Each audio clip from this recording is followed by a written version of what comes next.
کیا تم عہد بدر میں ہو؟ کیا تم مدنی حیات طیبہ میں ہو؟ کیا تم مکی زندگی کہاں ہو؟ تم کہاں لے کے جاؤ؟ کیسے ممکن ہے؟ ہاں تو بات لمحوں کی ہے، جو لمحہ تاخیر ہو گئی اس کا کفارہ نہیں ہو سکتا، یہاں صدیاں درمیان میں آ گئی۔ اب 15ویں صدی ہجری جا رہی ہے، 1500 سال کون عبور کرے؟ کون سینہ چیرے ان صدیوں کا؟ کون ہمیں لے کے جائے وہاں؟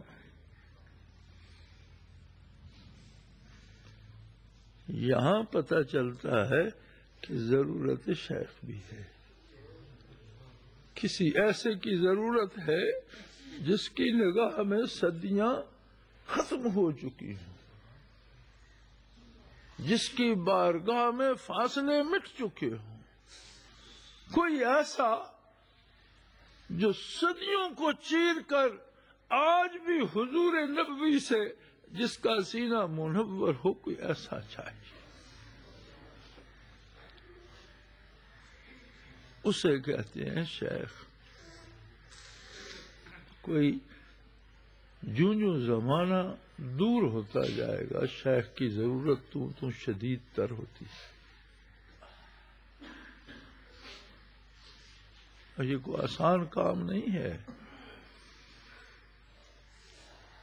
یہ لتڑے ہوئے وجودوں کو مے خانوں سے لے کر، کلبوں سے لے کر، ہوٹلوں سے لے کر، سیرگاہوں سے لے کر، گناہ کے مراکز سے لے کر کو آشنائے کوئے یار کر دے، اور وہ سر جو کبھی مے خانے کی دیواروں سے پٹکا کرتے تھے وہ جا نمازوں پہ اور مساجد پہ جھک رہے ہیں۔ یہ کوئی آسان کام ہے کیا؟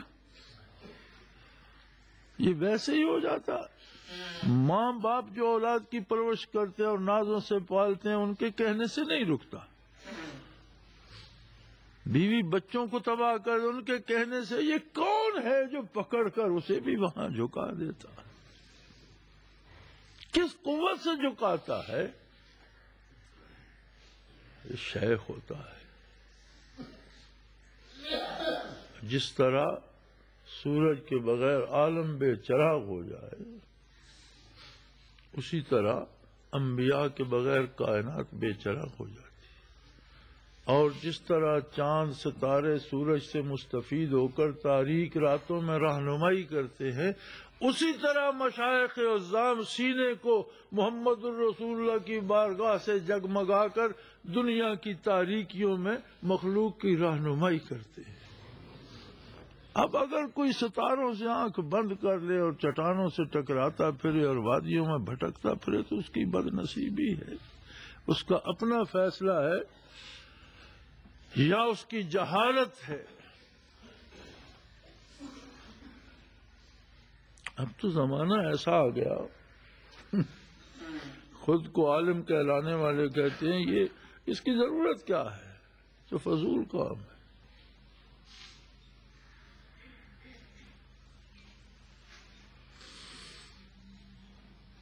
ذوقی میں بخدا نہ شناسی تا نہ چشی، جس نے اس کو پیا ہی نہیں اسے اس کی لذت کا کیا پتا۔ محبت کو سمجھنا ہے تو نا سے خود محبت کر، کنارے سے کبھی اندازہ طوفان نہیں ہوتا۔ باہر کھڑے ہو کر فتوے دینے سے کیا حاصل، کبھی کر کے دیکھو، اور کسی دلیل کی ضرورت کیا ہے؟ کسی اللہ کے بندے کے ساتھ کچھ دن بیٹھ کے دیکھو، اللہ اللہ کر کے دیکھو، خود دلیل سمجھ میں آ جائے گی۔ بہرحال دیر ہو رہی ہے، بات لمبی ہو گئی، موضوع ایسا چھڑ گیا۔ میرے بھائی، دنیا میں اللہ کریم کو ایسا شیخ دے دے جو ہم خطا کاروں کو اس بارگاہ سے جوڑ دے، ہمارے خود سروں کو اس کی بارگاہ میں جھکا دے، جو ہمیں حرام کھانے کی برائی کا احساس تو دے دے، گناہ سے نفرت کا کوئی شعور تو دے دے، ایک درد تو دے دے کہ ہم بھی اس سے واصل ہوں، ہم بھی اپنے آپ میں اس کو تلاش کرنے، یا میرے دل میں ہے تو صحیح، کہاں ہے دل، کہاں ہے، اور دل میں وہ جمال کہاں ہے، یہ سوال تو پیدا کر دے۔ اس سے یہ شیخ کا یہ اتنا بڑا احسان ہے کہ اس کا اندازہ نہیں کیا جا سکتا۔ صرف جو ہمیں یہ احساس دلا دے کہ تو بھی انسان ہے، تیرے سینے میں بھی دل ہے، اس دل میں بھی اللہ کے جمال کی تجلی ہے، تیرے اندر بھی روح ہے جو عالم امر سے، ہمیں کوئی یہ بتا دے اور ہمیں اس کا احساس ہو جائے، اس سے بڑا بھی احسان کوئی نہیں، ہم اس کا شکر بھی ادا نہیں کر سکتے، اس لیے کہ یہ ساری دولت اپنے اندر لیے پھرتے ہیں اور ہمیں خبر ہی نہیں۔ ارے یہ تو بش کے اندر بھی موجود ہے، یہ تو ہٹلر میں بھی موجود تھا، یہ تو سٹالن اور لیلن میں بھی تھا، موزے تنگ میں بھی تھا، انہیں تو خبر ہی نہیں تھی، وہ ساری عمر پتہ ہی نہیں چل سکا۔ تو کیا فائدہ اس حکومت، اس سلطنت، اس بادشاہت کا؟ اس سے تو وہ فقیر اچھا جو اس درد دل سے آشنا ہو گیا، ان ریاستوں سے تو وہ فقیر اچھا جس کے پاس لباس نہیں ہے، گھر نہیں ہے، کھانے کو نہیں ہے، لیکن اسے یہ پتہ ہے کہ میں انسان ہوں، میرے اندر روح ہے، اور یہ جمال باری کا پرتو یہ عالم امر سے ہے۔ تھی تو ان کے اندر بھی وہی عالم امر سے۔ اب تماشا یہ بنے گا کہ عالم امر کو تو موت نہیں ہے، فنا نہیں ہے، اس کا مطلب ہے آخرت میں انہیں بھی ہمیشہ رہنا ہوگا۔ اب وہ اللہ سے آشنا ہی نہیں ہوئے، کفر میں مر گئے، تو جو کفر کے لیے ٹھکانا ہے پھر وہاں ہمیشہ رہنا ہوگا۔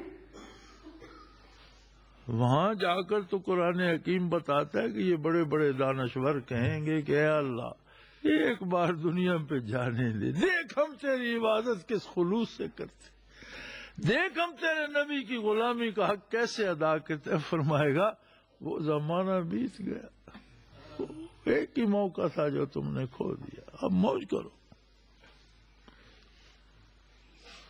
تو کتنا بڑا احسان ہے، اور یہ بغیر شیخ کے اس کا ادراک نہیں ہو۔ کتابیں پڑھتے جاؤ، مسئلے سمجھتے جاؤ، احکام سیکھتے جاؤ، ان پر عمل کرنے کو دل نہیں چاہتا۔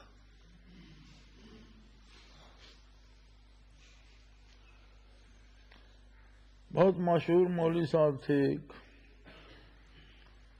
انہیں ذکر نصیب ہوا، فرمانے لگے یار آدھی عمر پڑھتے گزار دی، آدھی پڑھاتے گزار دی، پیدا ہوئے تو مسجد میں آ گئے اور ابھی تک بیٹھے، لیکن عالم یہ تھا کہ مدرسے میں ہم 8-7 اساتذہ تھے، تو ایک استاد کی روزانہ جماعت کرانے کی باری ہوتی تھی، ہم اپنی نماز بھی اس دن پڑھتے تھے جس دن جماعت کرانے کی باری ہوتی تھی، باقی دنوں میں اپنی نمازیں بھی نہیں پڑھتے، احساس ہی نہیں تھا۔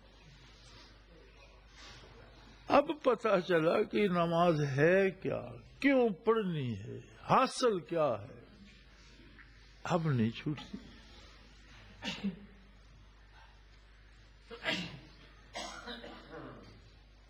تو شیخ کا یہ احسان کہ وہ ہمیں یہ احساس دلا دے کہ بھائی تو غریب صحیح لیکن تو انسان ہے،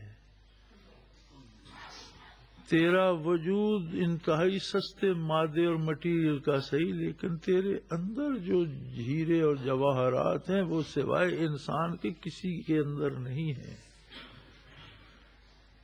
تیرے اندر بھی وہ روح ہے جو عالم امر سے ہے، اور اس کی مہمانداری اسی طرح سے کر جو اسے زیب دیتی۔ اب اس کے جمال کے سامنے اسی کی نافرمانی، یہ تو مزہ نہیں آئے گا، اس کے روبرو اس کی نافرمانی کرے تو مزہ نہیں، تیرے اندر موجود ہے اور تو اسی کی نافرمانی کیے، اگر یہ احساس بھی ہو جائے تو یہ کتنا بڑا مقام ہے۔ چہ جائے کہ کوئی ہمارے وجود خاکی کو ذاکر کر دے، بدن کے ذرات سے، خون کے قطروں سے، ریشوں سے، ہڈیوں سے، پٹھوں سے اللہ اللہ کی آواز آنے لگے تو یہ تو کمال ہو گیا، یہ تو بات بہت دور چلی گئی۔ ارے مقامات اور مراقبات کی بات کرتے ہو، اس سے بڑا بھی کوئی مقام ہے کہ کھربوں ایٹم جو بندے کے وجود میں، ثم تلین جلودہم وقلوبہم الی ذکر اللہ، ہر ذرہ اللہ اللہ کرنے لگ جائے، اور کیا چاہیے؟ یہ نعمت شیخ ہی دے سکتا ہے۔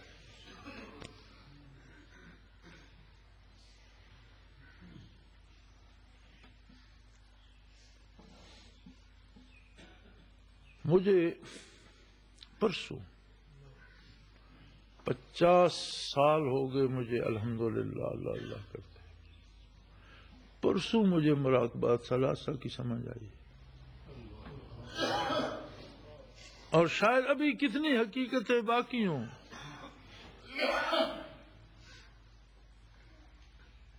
میں پہلے دن جب شیخ کے پاس بیٹھا رحمت اللہ تعالی علیہ تو انہوں نے جو توجہ دی تو اس میں مراقبات ثلاثہ کرائے۔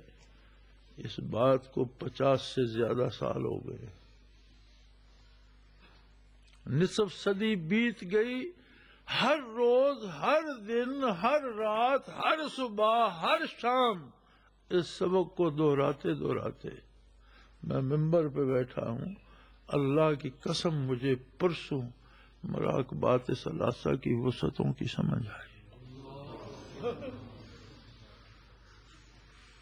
جو مجھے پرسوں پتہ چلا وہ پرسوں تک میرے علم میں نہیں تھا۔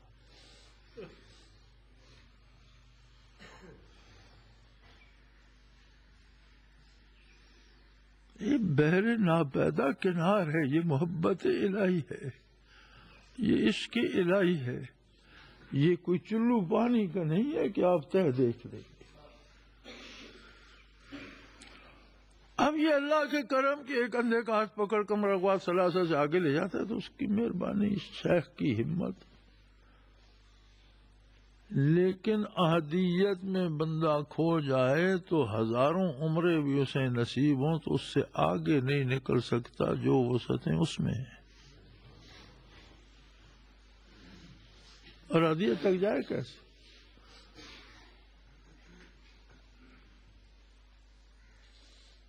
یہی حال میت و اقربیت، اس سے آگے جو دائرہ وسیع تر ہوتا جاتا ہے۔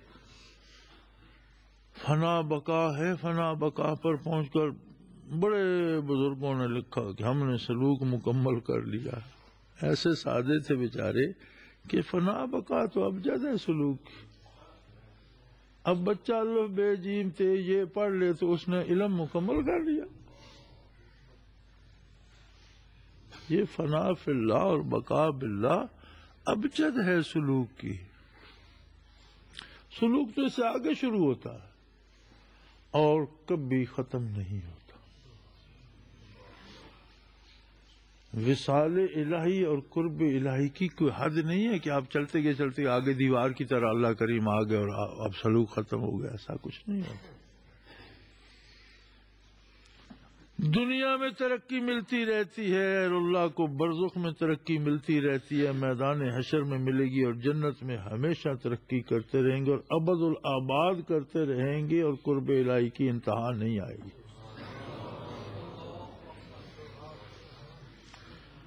نبی رحمت صلی اللہ علیہ وسلم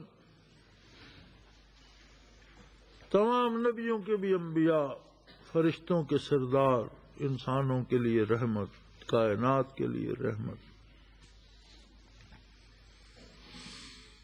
میں آپ کو بتا نہیں سکتا، نہ سمجھا سکتا ہوں، نہ آپ سمجھ سکیں گے کہ کرم نبوی کیسے تقسیم ہو رہا ہے۔ مجھے اگر مراقبات ثلاثہ سمجھنے میں نصف صدی لگ گئی، جبکہ میرے استاد تھے مولانا اللہ یار خان رحمت اللہ علیہ۔ آپ کا تو استاد میں ہوں، آپ کو خاک سمجھ آئے گی؟ آپ کو تو سکھا میں رہا ہوں، آپ کو کہاں سمجھ آئے گی؟ آپ کو تو کہیں آنکھ بند ہوگی تو شاید پتہ چلے گا کہ آگے کیا ہے۔ بڑا فاصلہ ہے، بڑا فرق ہے۔ میرا وجود اس مٹی کی حیثیت بھی نہیں رکھتا جو ان کے جوتوں سے لگ جاتی۔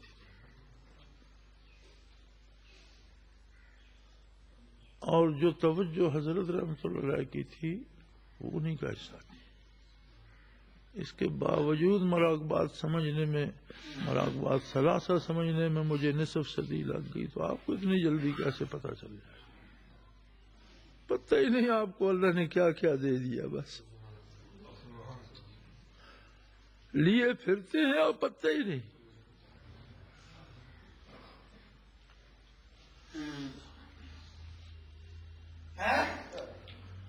پھر میرے بھائی اتنا عظیم انسان ہے وہ، جو ہمیں ایک پل میں ان ساری وسعتوں سے نکال کر معیت اقربیت، فنا بقا، سیر کعبہ اور فنا فی الرسول میں پہنچا دے۔ حد ہو گئی، کمال ہو گئی۔ اس کے قدموں میں تو 1000 جان ملے اور 1000 بار لٹا دی جائے تو شکر ادا نہیں ہو سکتا۔ 100,000 جان بر قدمت فدا، 100,000 جان بر قدمت فدا، کہ رسانی دی حضور مصطفیٰ۔ تو معمولی بات ہے، صدیوں کے سینے چیر کر کسی کو آقا نامدار کے روبرو کر دیا۔ اب اس سے بعد وہ کیا چاہتا؟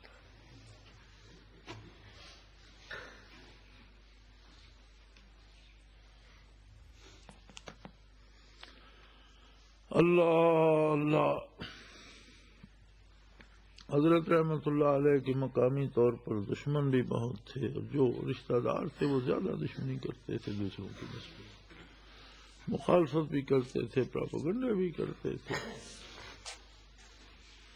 برسوں چلتا رہا میں زندگی میں، ایک بار ایسے لوگوں سے سابقہ پڑا جنہوں نے مجھ پر بھی سوال کیا کہ کیوں آتے اس بندے کے پاس، یہ ایسا ہے ویسا ہے، یہ ہے وہ ہے۔ میں نے صرف اتنا کہا کہ میں ان کی آزمائش یا ان کا کردار جاننے کے لیے نہیں آتا، نہ میں ان پر کوئی معائنہ افسر یا انسپیکٹر لگاؤں۔ میں آتا ہوں کہ یہ مجھے کیفیات قلبی عطا کرتے ہیں، تم دے سکتے ہو؟ کہ ہم تو جانتے نہیں یہ کیا ہوتے ہیں۔ میں نے کہا بس تمہارا میرا کوئی جھگڑا ہی نہیں، مجھے جس چیز کی ضرورت ہے وہ مجھے اس سے ملتی ہے، تمہیں اس کی خبر ہی نہیں۔ اب وہ کیسا ہے کیسے تو میرا تو کوئی تعلق نہیں، یہ وہ جانے، اس کا رب العالمین جانے، مجھے اس سے کیا۔ اگر تم سچ کہہ رہے ہو تو بھی مجھے کوئی فرق نہیں پڑتا، اور اگر تم جھوٹ بول رہے ہو تو بھی مجھے کوئی فرق نہیں پڑتا، کیونکہ یہ کام اللہ کا ہے، وہ جانے اس کا۔ یہ میرا کام نہیں ہے کہ میں ان کا محاسبہ کروں، میرا کام یہ ہے کہ جو مجھے چاہیے وہ مل رہا ہے، اللہ خیر۔ میں نے کہا میں جب آتا ہوں میرے دن کو دنیا بدل جاتی ہے، اور میں 7-8 دن سے زیادہ ان سے الگ نہیں رہ سکتا۔ پھر وہ مجھے بھوک لگتی ہے، جس طرح کھانے کی بھوک لگتی ہے، جس طرح تپتے صحرا میں پیاس لگتی ہے، میں بے قرار ہوں، میں پھر چل پڑتا ہوں۔ آپ مجھے کیسے روکیں گے؟ یا میری یہ پیاس بجھانے کی توفیق تمہیں ہے کہ یہ باتیں تم جانتے نہیں جانتے تو میرے درمیان مت آؤ۔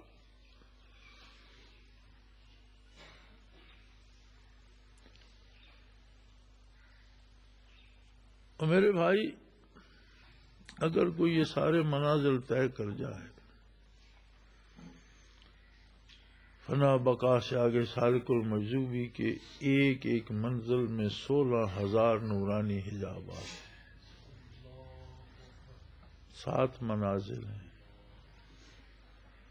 آگے دریائے رحمت ہے، وسیع منازل ہے، پھر جا کر مسجد نور میں پہنچتا ہے، اور وہاں سے پہلے عرش میں جب چلتا ہے تو مسجد نور سے پہلے عرش کی انتہا تک 1,25,000 منازل ہیں۔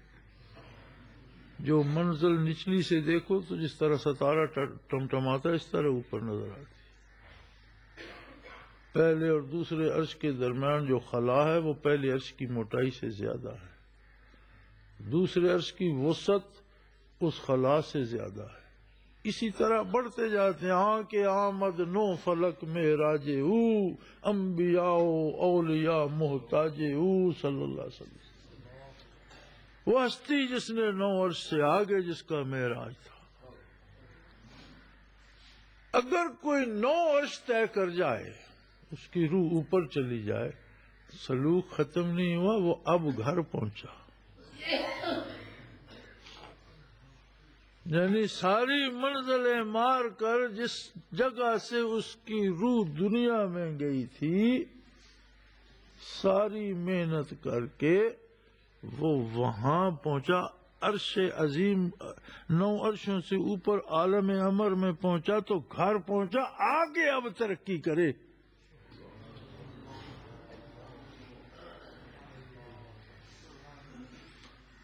حضرت رحمت اللہ علیہ کی عادت مبارک تھی، ساتھیوں کو مشاہدات بھی ہوتے تھے، حضرت لگائے رکھتے تھے، میں نے چھوڑ دیا ہے، مجھے ڈر لگتا ہے، مجھ سے لوگ سنبھالے نہیں جاتے، جسے کہو مشاہدہ ہوتے ہیں پھر وہ بگڑنا شروع ہو جاتے ہیں، پھر وہ خود شیخ بنتے ہیں، عاقبت خراب کرتے ہیں، دوسروں کو خراب کرتے ہیں، لوگوں کے کاموں میں مداخلت کرتے ہیں، فلاں یہ کرو، مجھے کشف ہو گیا، یہ نہ کرو، حالانکہ بندہ کشف کے ان کا محتاج نہیں، شریعت کا محتاج ہے۔ تو میں نے اس طرح لوگوں کی حوصلہ افزائی میں نہیں کرتا، لوگوں میں وہ اہلیت نہیں ہے۔ ایک دفعہ حضرت رحمت اللہ علیہ نے پورے بر صغیر میں تلاش کرنے کا حکم دیا اور احباب نے پورا زور لگایا، تو مجھے صحیح تعداد اب یاد نہیں، غالباً پورے بر صغیر میں گزشتہ 14 صدیوں میں 9 یا 11 آدمی تھے جن کے مراقبات عالم امر میں تھے۔ 14 صدیوں میں 14 بندے نہیں ہیں بہرحال۔ اور یوں بر صغیر پہ نگاہ کرو تو آسمان پہ ستارے کم ہیں اور زمین میں اولیاء اللہ زیادہ ہیں۔ عمریں بیت گئیں، کوئی احدیت سے نہیں نکل سکا، میت سے نہیں نکل سکا، اقربیت فنا بقا پہ پاگل ہو گیا، مجذوب ہو گیا، آگے نہیں جا سکا۔ سالک المجذوب گنے جا سکتے ہیں، عرشی منازل کے حمل گنے جا سکتے ہیں، اور عالم امر میں 14 صدیوں میں 14 بندے نہیں ہیں۔ پھر کیا تھا وہ شیخ جس نے چند سالوں میں ہزاروں پیدا کر دی؟ وہ کیا بندہ تھا، اس پر اللہ کا کیا کرم تھا، اس کے قلب، اس کی توجہ کی کیا کیفیت تھی، بارگاہ نبوی میں اس کا کیا مقام و مرتبہ تھا کہ جس نے زندگی کے چند سالوں میں ہزاروں عالم امر میں پہنچا دیے۔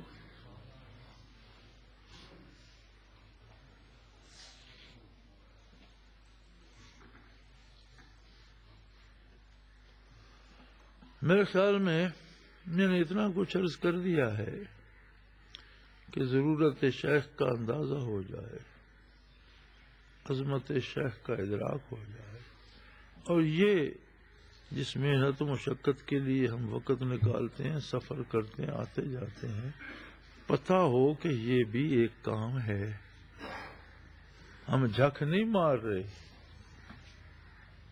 فضول سفر نہیں کر رہے، یہ بھی ایک کام ہے۔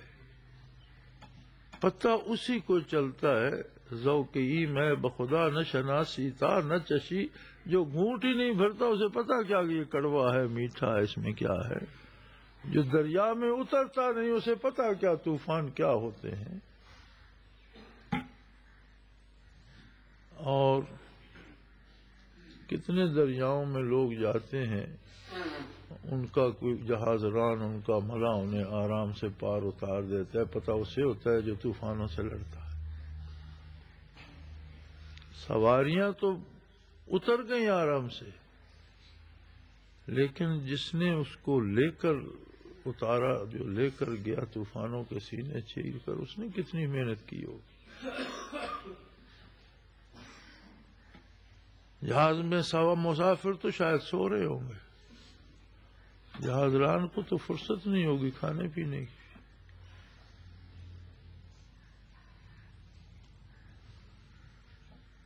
تو جب تک چیزوں کا احساس و ادراک نہ ہو، ان کی قیمت کا اندازہ نہیں ہوتا، بندہ شکر نہیں کر سکتا۔ یہ بہت بڑی نعمت ہے۔ ہر بال میں اگر الگ سے روح آ جائے اور ہر روح اس پر نچھار کر دی جائے تو بھی شکر ادا نہیں ہوتا۔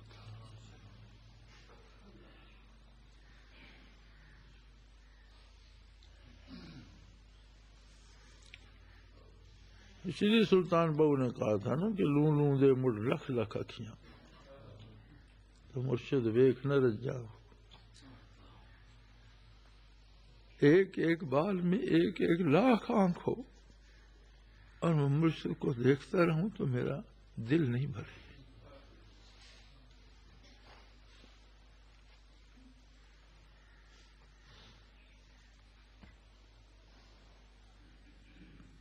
ہم کیا ہیں؟ ہم تو ایک ملازم ہیں، اجیر ہیں۔ ملازم میں ایک قسم ہوتی ہے اجیر۔ اجیر وہ خادم ہوتا ہے جس کی ایک ڈیوٹی نہیں ہوتی، جو کام آ گیا جس کا حکم ملا وہ دھوبی نے تو کپڑے دھونے ہیں، نائی نے تو حجامت کرنی ہے، باورچی نے تو کھانا بنانا ہے، باغبان نے تو پانی دینا ہے گلوں کو، لیکن اجیر ہر کام کے لیے تو جاؤ بھائی کھانا بناؤ، کھانا بنانا ہے، باغیچے کی گوڈی کا اس نے کپڑے دھونے۔ اجیر وہ ہوتا ہے جسے مالک جس کام پہ چاہے لگا دے۔ مالک اب بھی مشائخ ہی ہیں، مالک اب بھی حضرت ہی ہیں، سلسلہ انہیں کا ہے۔ ہم تو اجیر ہیں، خادم ہیں، غلام ہیں، جو حکم ہوگا وہ کریں گے اور اللہ اس کی توفیق دے اور کرتے۔ سفر کا حکم تھا تو ساری دنیا میں پھرے، روک دیا تو بیٹھے ہیں، برس بیت گئے۔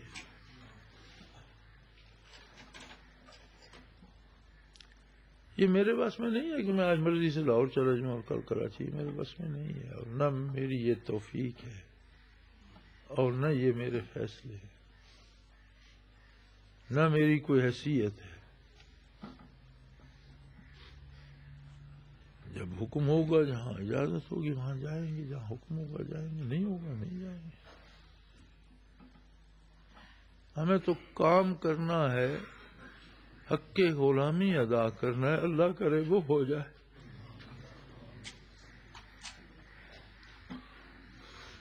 زندگی انسان پل صراط پہ گزارتا ہے اگر اس میں انسانی شعور ہو تو، ادھر جائے گر جائے گا، ادھر ہوگا گر جائے گا۔ ایک ایک قدم جس طرح آپ نے رسے پہ چلتے لوگوں کو دیکھا، یہی زندگی ہے۔ ایک ایک قدم تول کر رسے پہ رکھتا رہے کہ پار اتر جائے، گرے نہیں، اور آخر تک گرنے کا خطرہ رہتا۔ زندگی خود پل صراط ہے، جو اس پل صراط سے سلامت اترے گا اسے اس پل صراط سے سلامت اتر جائے گا، یہاں گر جائے گا وہ وہاں کیسے اترے گا؟ تو ہماری حیثیت، میری حیثیت تو ایک غلام کی ہے، اور مجھے الحمدللہ اس غلامی پہ ناز ہے، فخر ہے۔ یہی سرمایہ ہے زندگی کا، موت کا۔ میدان حشر میں یہ تو کہہ سکیں گے یا اللہ ہم تو ان کے ساتھ وابستہ ہیں، آگے کیا ہے یہ جان، تو جان اور یہ جان، اس سے بڑی کوئی بات نہیں۔ میرے بھائی یہ اللہ کی بہت بڑی نعمت ہے، اس کی عظمت کو سمجھو، احساس کرو اور اس کا شکر ادا کرو۔ ایک ایک لمحہ جو نصیب ہو جاتا ہے وہ صدیوں پہ بھاری ہے۔ اللہ کریم ہم سب کی خطائیں معاف فرمائے، ہمیں اپنے احسانات کی عظمت کا احساس دے اور شکر کرنے کی توفیق دے۔ آخر دعوانا الحمدللہ.